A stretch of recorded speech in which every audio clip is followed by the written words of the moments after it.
우리가 믿는 복음은 하나님의 사랑에 관한 이야기입니다. 하나님을 떠난 사람에게 하나님이 친히 찾아오시고 구원해 주신 사랑 이야기입니다. 인류 최초의 죄를 기억하시죠?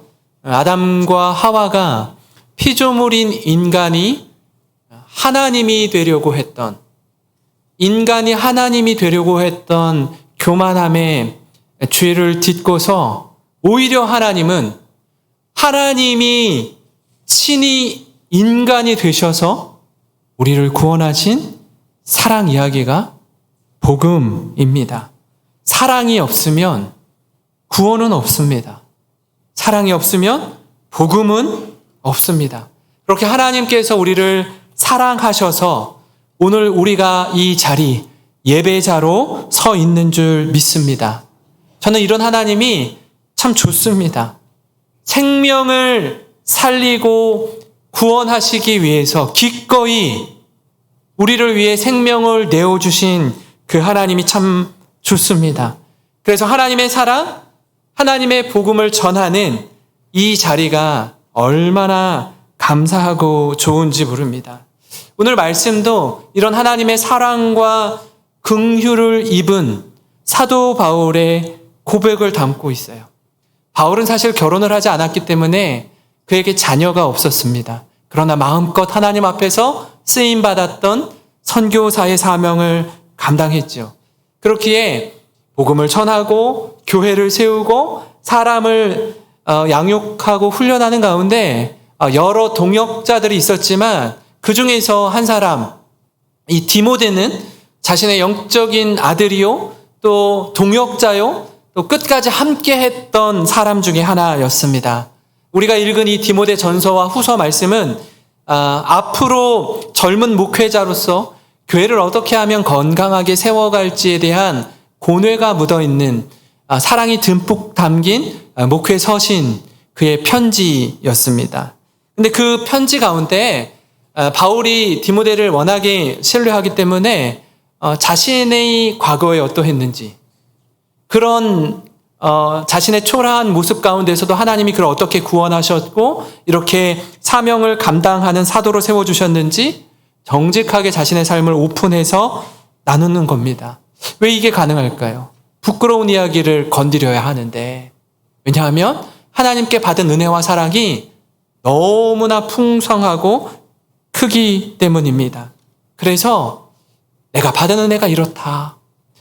하나님의 은혜가 아니었으면, 하나님의 긍휼하심이 아니었으면 오늘의 내가 여기 서 있을 수 없었다라고 디모데에게 이야기하는 내용을 우리가 좀 함께 살펴보려고 하는데, 다른 측면보다요, 어떻게 바울이 바울 될 수 있었는지, 그를 그 죄의 자리에서, 사망의 자리에서 벌떡 일으켜 세운 것이 무엇인지 이 시간 함께 나누고 도전받는 우리 모든 성도님 되시기를 주님의 이름으로 축원합니다. 여러분, 어떻게 하면 죽어가는 영혼, 잃어버린 영혼이 하나님께로 돌아올까요? 어떻게 하면 하나님을 멀리 떠나서 하나님의 자리에 자기가 오르려고 했던 이 교만한 모습을 다 내려놓고 하나님을 온전히 예배하는 예배자로 살아갈 수 있을까요? 이 영혼을 살리고 세우는 그 첫 번째는 뭐냐면요, 그 사람을 충성되이 여겨주는 것입니다. 다시 말하면 하나님은 바울을 충성되이 여겨주셨습니다. 이 여겨주었다라는 말이 뭐죠? 원래 충성스러운 사람이라는 거예요? 아니에요? 아니에요. 그렇지 않다라는 거예요. 그렇지 않은 사람을 부르셔서 충성되다라고 여겨주시는 겁니다. 여러분, 이 사실이 바울을 얼마나 분발하게 하고 열심을 내게 했는지 모릅니다. 왜냐하면 자신이 어떠한 사람이었는지 누구보다 잘 알고 있기 때문입니다. 디모데전서 1장 12절을 현대인의 성경으로 보면 이렇습니다. 나에게 힘을 주신 우리 주 그리스도 예수님께 내가 감사하는 것은 나를 충성스러운 사람으로 여겨 나에게 직분을 맡겨주셨기 때문입니다. 이렇게 이야기해요. 그러니까 그가 감사하는 요지가 뭐죠? 나를 충성스러운 사람으로 여겨서 사도의 직분을 내게 주셨기 때문입니다. 라는 거예요. 사실 바울은 여러분 아시는 것처럼 사도의 직분을 받을 만한 자격이 없는 사람이었습니다. 왜냐하면 그는 예수님을 따르고 믿는 사람을 심하게 핍박하고 박해했던 사람이기 때문이에요. 그리고 심지어 예수님마저도 저주하고 예수님을 대적했던 사람입니다. 그렇기 때문에 아마 당시에 예수님을 믿는 그리스도인들에게 있어서는 가장 경계해야 할 대상 1호가 이 사울이었을 거예요. 회심하기 전에 사울. 저 사람한테 잘못 걸리면 목숨을 잃을 수도 있어. 잘못 걸리면 감옥에 갇힐 수도 있어. 늘 경계해야 돼 라고 그리스도인들 사이에 흉흉한 소문이 나 있었을 겁니다. 그래서 과거에 그가 회심하고 나서 하나님의 종으로 부름받아서 사역을 감당할 때에 의심하는 사람이 너무 많았어요. 바울의 회심이 정말 맞는가? 가짜 회심 아니야? 하고 이렇게 경계의 눈초리, 의심의 눈초리를 거두지 않았어요. 얼마나 힘들었을까요? 계속 불안해서 경계하는 거예요. 그때 바울이 바울 되게 했던 그 동역자 한 사람이 있었는데 누구죠? 그를 변호하고 그의 회심이 진짜다. 그가 정말 하나님을 만나고 예수 그리스도의 은혜를 인격적으로 경험했다라고 항변하고 도와주고 변호해줬던 사람이 누구예요? 바나바였어요. 바나바. 그래서 바울이 바울 될 수 있었는데 바울은 사실 이렇게 예수님을 믿는 사람, 또 예수님을 핍박하고 박해했던 사람이었지만 누구보다도 자신은 하나님 아버지에 대해서 잘 안다라고 생각했던 사람이었습니다. 청년 시절에는요, 당시 최고의 랍비 중에 한 사람이었던 가말리엘의 제자이기도 했습니다. 문제는 뭐냐면 누구보다 내가 하나님에 대해서 잘 알고 있습니다. 율법에 대해서 정통한 사람입니다. 라고 생각했는데 그러나 뚜껑을 열어보니 실상은 잘 모르고 있었던 거예요. 잘 모르고 오해하고 있었던 겁니다. 이 사실이 바울에게 얼마나 큰 충격으로 다가왔는지 모릅니다. 여러분, 우리도 이런 비슷한 경우가 있지 않습니까? 누구보다 이 분야에 대해서 잘 안다라고 생각했는데 깊이 들어가 보니까 깊이 들어가 볼 필요도 없어요. 몇몇 질문을 던져보니까 잘 모르고 있는 거예요. 어떤 분은요, 신앙생활 30년, 40년, 50년, 80년, 나는 모태신앙입니다. 평생을 예배의 자리에서 말씀을 듣고 예배자로 서고 신앙생활 오래 했다라고 하는데 성경을 잘 몰라요. 누구보다 오랜 세월 살았다라고 많은 경험이 있다라고 하는데 주위를 둘러보니까 사람들과 관계 맺는 걸 잘 하지 못해서 자신과 가까운 사람이 아무도 없어요. 어떤 분은 그래도 내가 이런저런 시련과 고난과 이 고통의 터널을 지나오면서 인생이란 이런 거야 라고 잘 알고 있다라고 생각했는데 막상 한 번도 경험하지 못하는 또 다른 일을 마주할 때에 인생의 커다란 문제 앞에서 이걸 어떻게 풀어가야 하는지 여전히 모르겠는 거예요. 그렇게 뭐가 뭔지 모르고 내가 옳다라고 생각한 대로 최선을 다해 살았는데 방향이 잘못된 거예요. 바울이 그랬습니다. 하나님의 영광을 위하여 산다라고 했는데 그렇게 열심히 그리스도인을 박해했는데 알고 보니까 정신 차리고 보니까 깨닫고 보니까 십자가의 원수로 살은 겁니다. 깨닫고 보니 너무나 부끄러워요. 고개를 들 수가 없습니다. 면목이 없는 거예요. 그런 바울을 하나님이 어떻게 해요? 충성되이 여겨주셨대요. 그런 바울을 충성되이 여겨주실 뿐 아니라 직분을 주셨다라고 말씀하고 있습니다. 여기에 놀라운 반전이 있고 은혜가 있습니다. 사랑하는 성도 여러분, 복음은 이런 겁니다. 자격 없는 자를 품어주는 거예요. 면목 없는 자를 긍휼히 여겨주는 겁니다. 불충성한 자를 충성되다라고 여겨주는 거예요. 이게 복음이요 능력입니다. 여러분, 이것이 바로 우리의 영혼을 살리고 새롭게 하시는 것임을 기억하셔서 하나님 앞에서 새로운 자로 거듭난 자의 삶을 살아가는 우리 모든 성도 되시기를 주님의 이름으로 축원합니다. 그런가 하면 영혼을 살리고 세우는 그 두 번째는 뭐냐면 오래 참아주는 겁니다. 오래 참아준다라는 건 쉽게 말해서 기다려준다라는 거예요. 이 시간을 함께 견뎌주는 겁니다. 오늘 말씀 16절에 그것은 예수 그리스도께서 나에게 철저하게 참으시는 인내를 보이심으로 후에 주님을 믿어 영원한 생명을 얻을 사람들에게 본보기로 삼기 위한 것입니다. 라고 바울이 고백해요. 예수님은요, 바울이 예수님이 누구인지 잘 모르고 행동했던 것, 그리스도인을 박해하고 예수님을 대적하고 알지 못하고 행했던 모든 말과 행동을 철저하게 참아주셨습니다. 기다려주는 거예요. 그뿐 아니라 바울을 친히 찾아가 만나주셔요. 부활하신 예수님이 친히 어떤 분인지 잘 알지 못하고 분별하지 못하는, 열심은 있는데 방향이 잘못되어 있던 사울을 찾아가 만나주시는 거예요.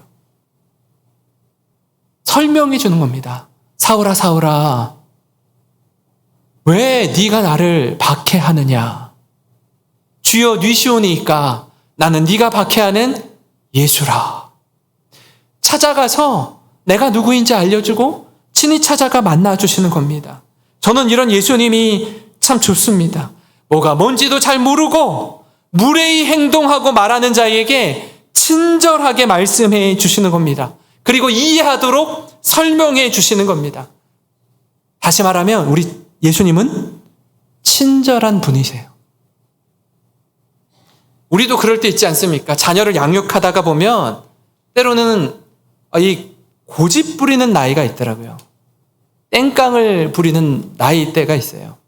제가 잊을 수 없는 게 그 서울에서 마트에 가가지고서 이렇게 장을 아내랑 보고 있는데 어떤 꼬마애가 거기 마트 바닥이 좀 더러워 보였는지 이렇게 등을 대고 청소를 깨끗하게 하고 있더라고요.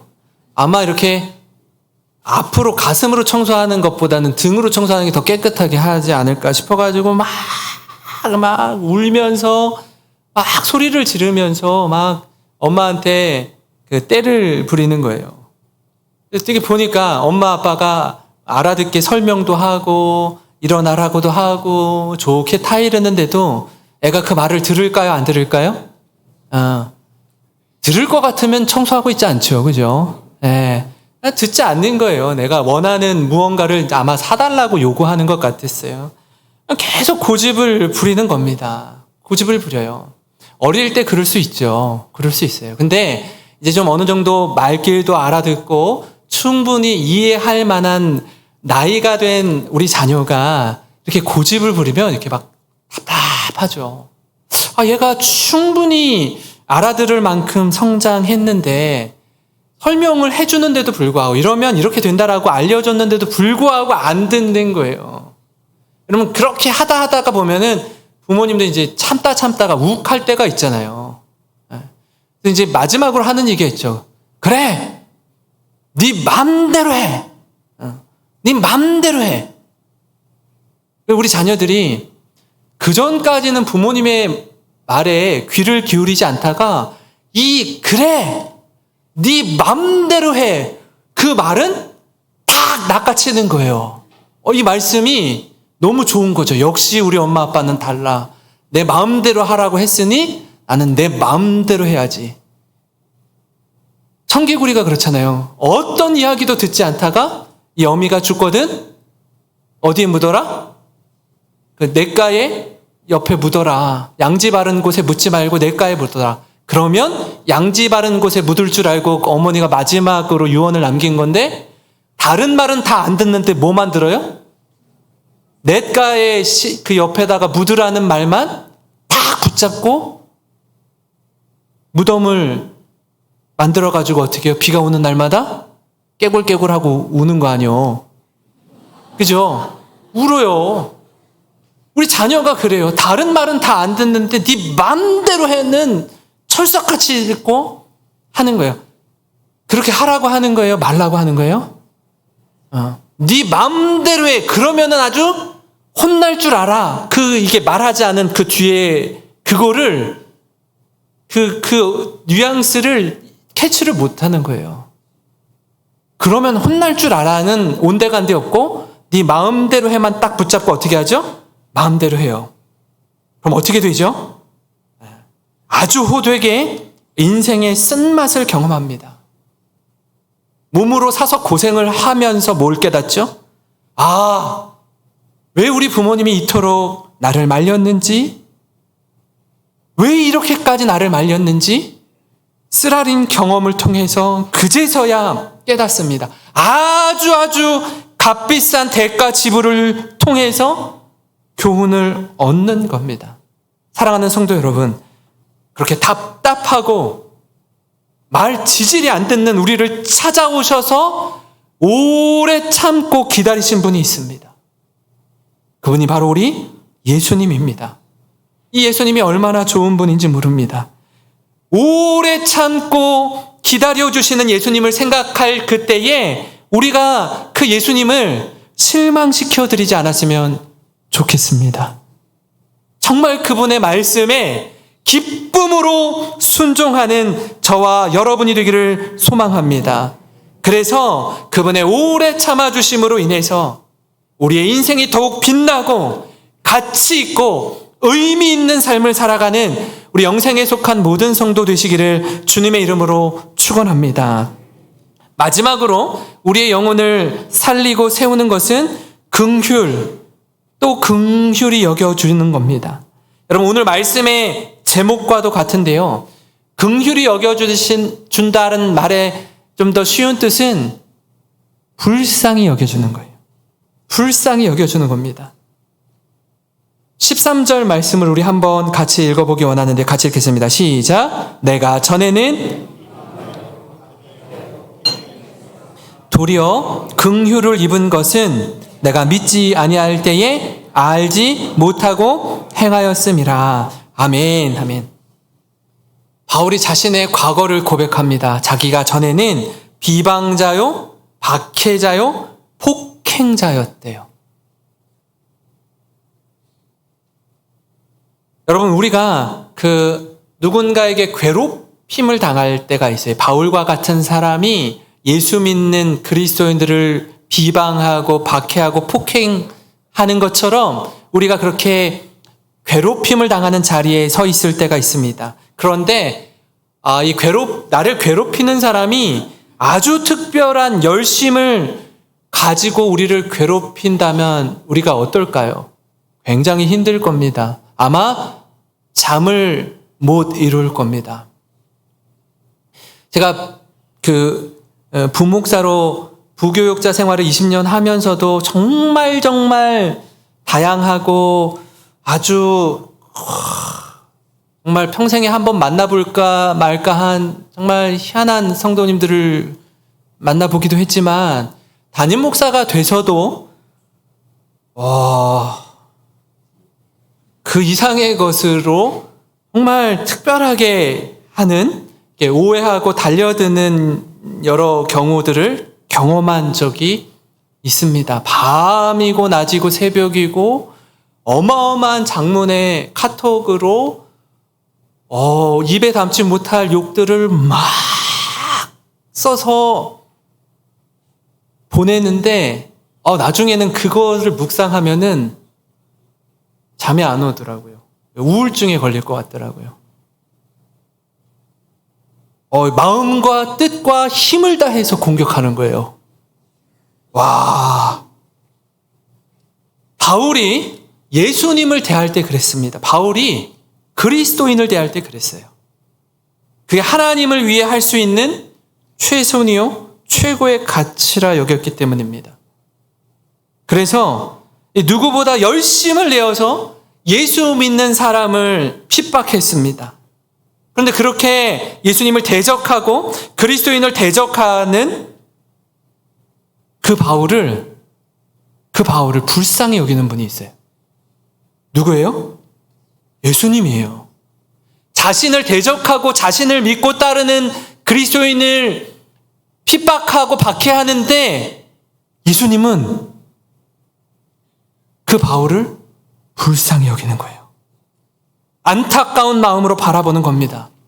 여기에 놀라운 반전이 있습니다. 사랑하는 성도 여러분, 이 마음이 우리에게 있으면요, 여러분 이것으로 충분합니다. 16절인데요. 그러나 내가 긍휼을 입은 까닭은 예수 그리스도께서 내게 먼저 일체 오래 참으심을 보이사 후에 주를 믿어 영생 얻는 자들에게 본이 되게 하려 하심이라. 여러분 이렇게 불쌍히 여기는 마음이 있을 때에 오래 참을 수 있습니다. 기다려줄 수 있어요. 그러니까 예수님은 바울을 바라볼 때 어떻게 바라보는 거예요? 그럴 수도 있지. 제가 아직 잘 몰라서 그렇지. 몰라서 저러는 거지. 나중에 알게 되면, 깨닫게 되면 방향이 지금 잘못된 방향으로 나아가서 그렇지, 방향만 잘 잡아주면 누구보다 하나님의 자녀로, 그리스도의 제자로 훌륭하게 설 거야. 그걸 알고 참고 기다려주는 겁니다. 긍휼의 마음이 있으면 됩니다. 불쌍히 여기는 마음이 있으면 돼요.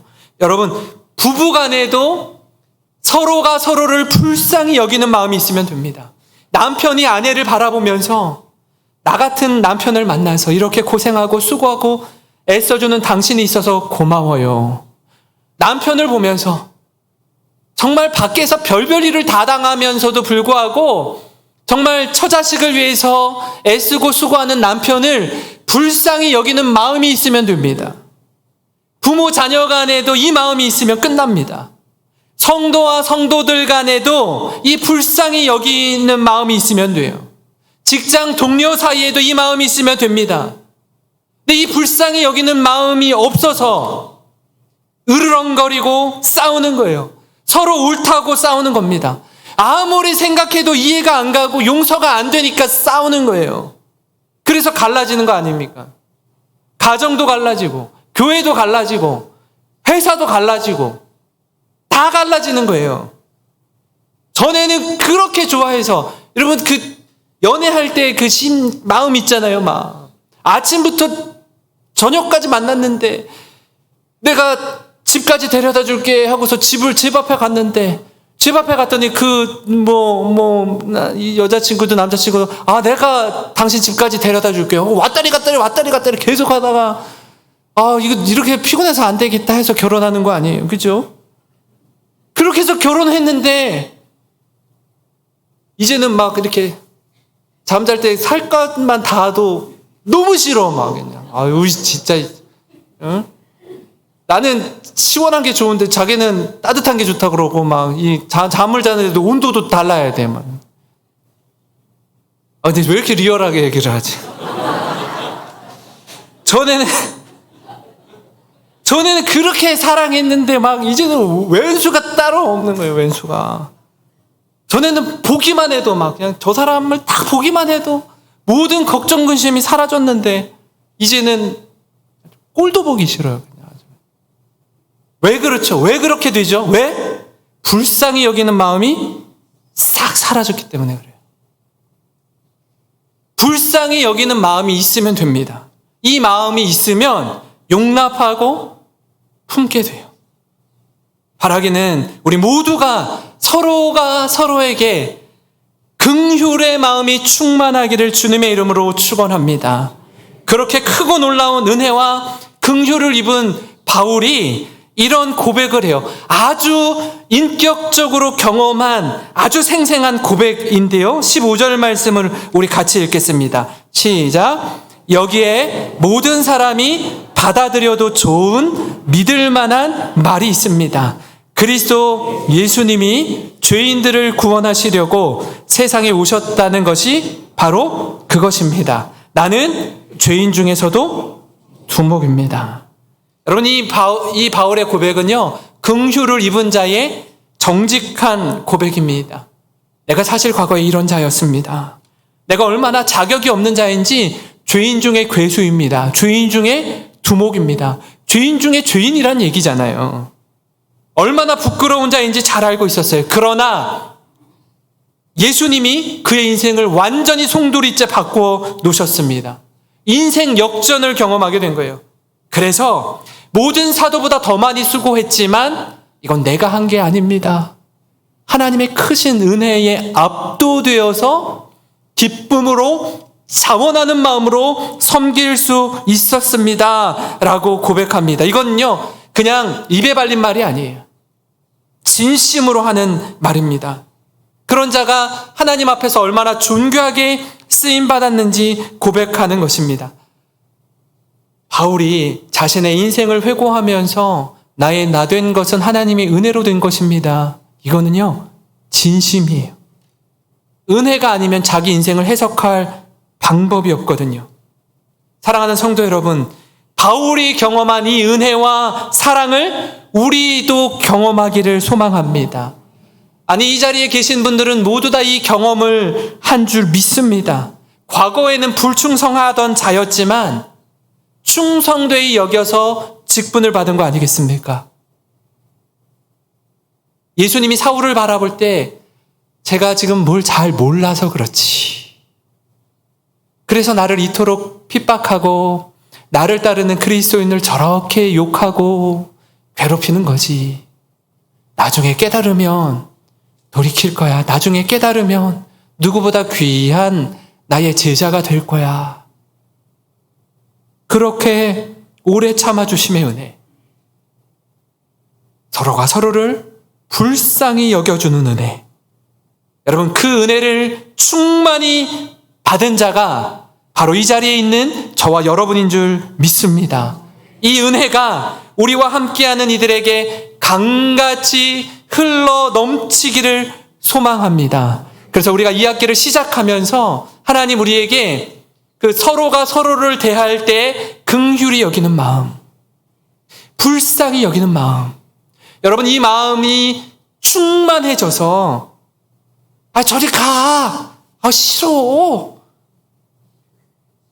그런 마음들이요, 회복되는 거예요. 다시 콩깍지가 다시 씌워지는 거예요. 별로 아멘을 안 하시는 것 같아요. 다시 하나님의 은혜를 충만히 누리는 겁니다. 그래서 서로가 서로를 사랑하고 신뢰하고 하나 되는 믿음의 가정, 또 우리 영생교회 믿음의 공동체 되기를 주님의 이름으로 축원합니다. 우리